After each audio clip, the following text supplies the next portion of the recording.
और मिलकर के आते हैं इधर। विदाई का वो समय मैया जानकी सीता जी जो रखी है पक्षियों को पिंजड़े में बंद करके सुग्गे को रखी है, आज वो सब भी रोने लगे हैं क्योंकि भैया जानकी बड़े प्रेम से उन सबों को पाली है कि सुख सारिका जानकी पढ़ाए। भैया जानकी आज पूरे जनकपुर में सारे लोग रो रहे हैं, पशु पक्षी भी रो रहे हैं। अच्छा, जब बिटिया की विदाई होती है ना तो चाहे कोई भी हो आंखों में अश्रु तो आ ही जाता है। आज मैया विदा तो कर रही है सीता जी को, लेकिन मैया जानकी को उनकी मां ने जो उपदेश दिया, हमारी इतनी संख्या में माताएं बैठी हैं, आप भी जब अपने बेटी को विदा करो ना तो अपने बिटिया को वही उपदेश दो जो मैया जानकी को उनकी मां ने दिया। मैया जानकी की मां ने मैया जानकी से कहा कि बिटिया आज जा रही हो ना तो आज से अब मैं तुम्हारी मां नहीं हूं, आज से तुम्हारी सास ही तुम्हारी मां है और तुम्हारे ससुर ही तुम्हारे पिता है। मैया जानकी से मां कह रही है कि सासू के माई कहा बिटिया, हे बेटी तुम जा रही हो ना तो आज से अपने सास को ही मां समझना। जिस दिन हर घर की मां अपने बेटी को ऐसा उपदेश देना प्रारंभ कर देगी ना तो घर परिवार में जो कलह आज हो रहे हैं वो नहीं होगी। लेकिन आजकल की माताएं अपने थोड़ा सा भी वहां ससुराल में कुछ हुआ, आजकल मोबाइल आ गई, एक एक पल की रिपोर्ट मिल रही है। सब्जी यदि बन रही है तो अभी नमक पड़ा कि नहीं, हल्दी पड़ा कि नहीं, सारा खबर वहां समझना पड़ेगा। मैया जानकी को आज उनकी मां कह रही है कि सासू के माई कहा बिटिया ससुर पग धोई के माथे चढ़ैया। यदि जो आपके ससुर है ना वही आपके पिता है। जिस दिन हम अपने बेटी को ये उपदेश देंगे हमारे बेटी के जीवन में अमंगल नहीं होने वाला। लेकिन आज की माताएं ये कहती है कि बिटिया तुम डरना मत, मैं हूं ना। जिस दिन आप ऐसा उपदेश दोगी ना तो फिर आपके बेटी के जीवन में अमंगल होगा और आप कुछ नहीं कर पाओगी। इसी बात को मैया पार्वती ने अपनी मां से कहा कि मां आप व्यर्थ का कलंक क्यों ले रही हो, जो मेरे भाग्य में लिखा होगा वही मिलेगा। मैया पार्वती ने कहा है तुम सन मिटही की विधि कहे अंका, मात व्यर्थ जन ले कलंक। मां पार्वती ने कहा है दुख सुख जो लिखा लीलार हमरे जाब हम पाओ।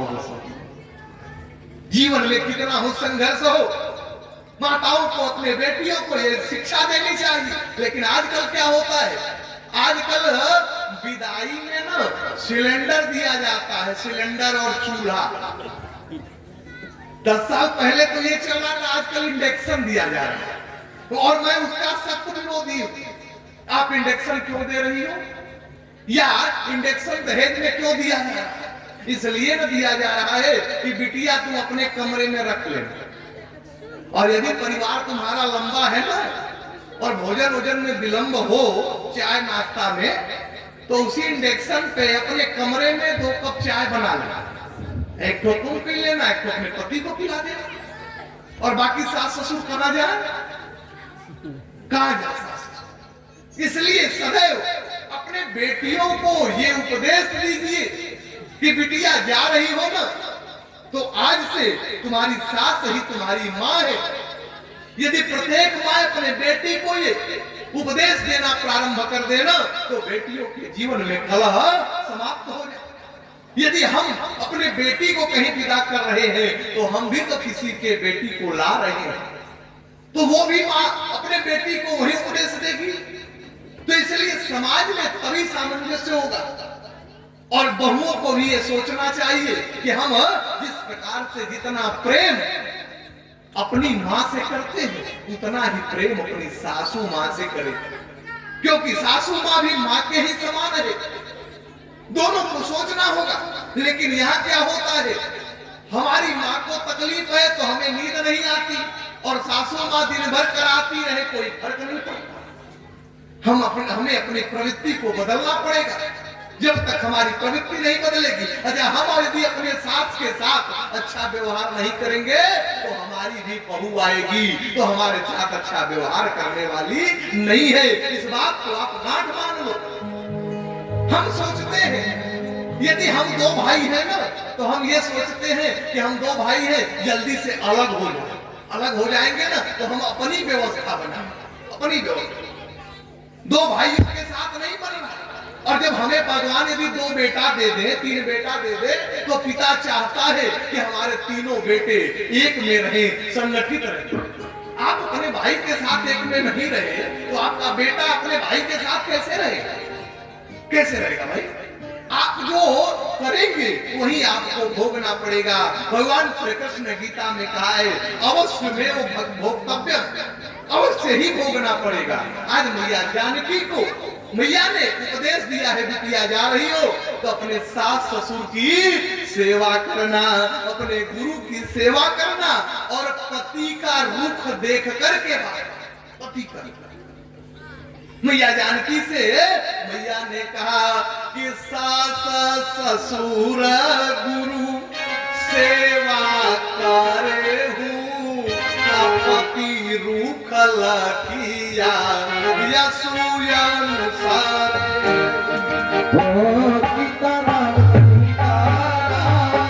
सीताराम कहिए चाहिए तेरा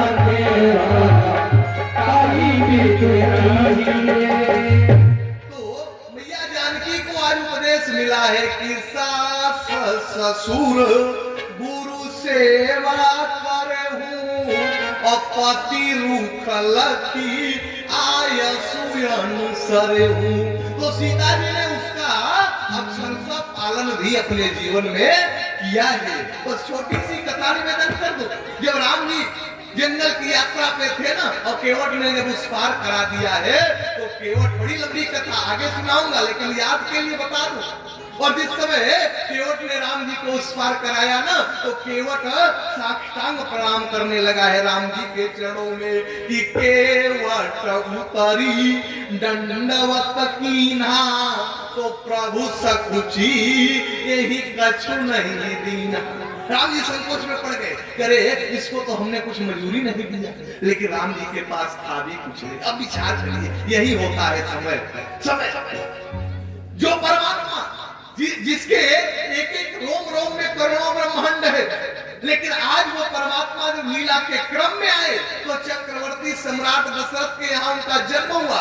इतना धन था ना कि दशरथ धन सुनी धन दल जाए, इतना धन था वधपुर में, लेकिन आज उस राम के पास कुछ नहीं है देने के लिए। यही समय होता है। आज राम संकोच में पड़ गए कि मैं केवट को क्या दूं, संकोच में पड़ गए। और जब राम जी संकोच में पड़े ना, और पत्नी वही होती है जो अपने पति के मुखमंडल को देख करके पहचानना। आज सीता जी ने जब राम जी के मुखमंडल को देखा, समझ गई कि भगवान संकोच में पड़ रहे हैं, मेरे पास कुछ है नहीं। तो सीता जी ने क्या किया, अपनी अंगूठी पहनी थी और उसको निकाल करके राम जी के हाथों में दे दी। पति के रुख को देख करके भाग जाना।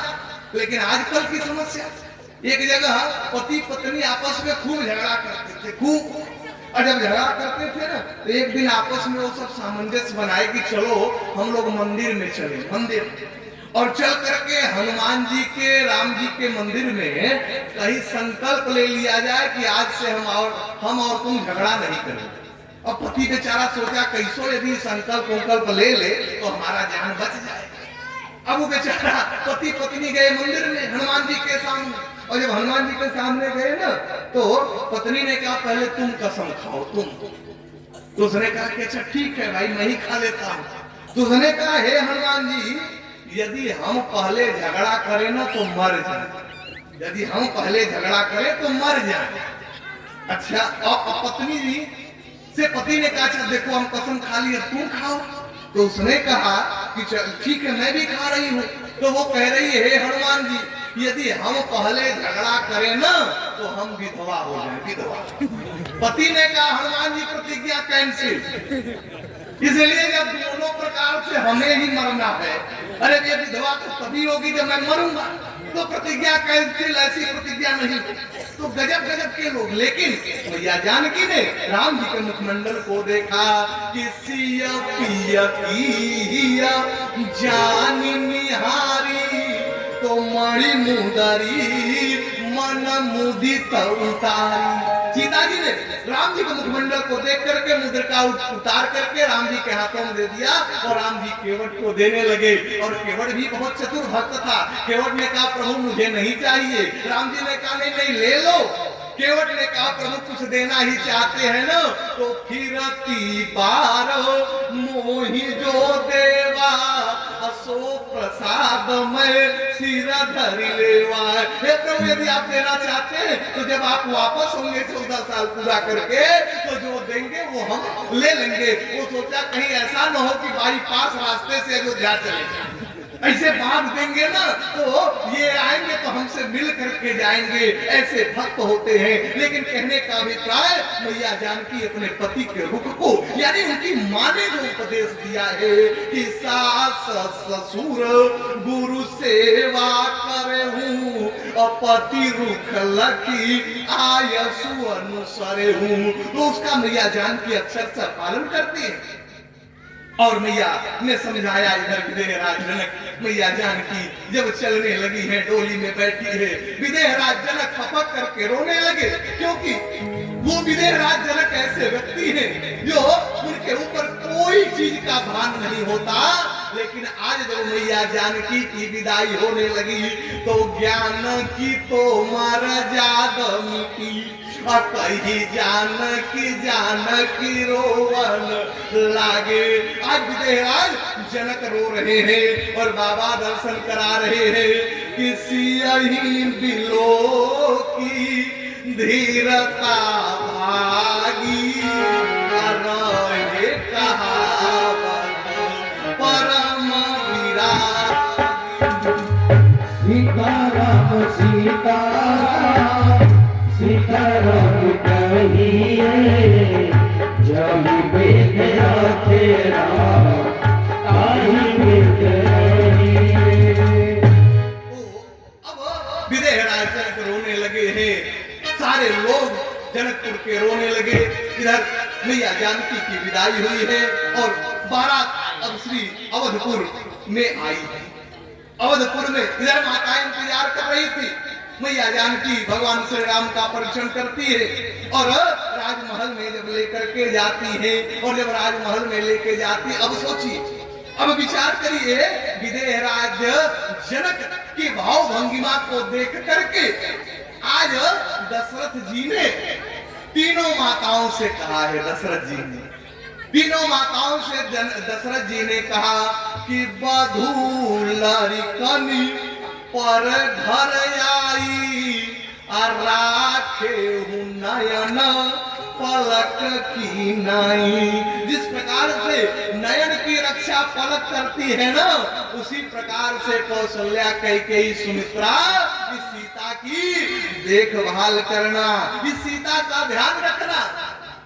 दशरथ जी मैया जानकी जनकपुर के सारे दृश्य को देख करके आए हैं। आज तीनों माताओं को उपदेश देते हैं। और भगवान श्री राम जब अवधपुर में आए तो अयोध्या में मंगल हो रहा है कि जब ते ब्याही राम घर आए, अनित नव मंगल मोद बधाई।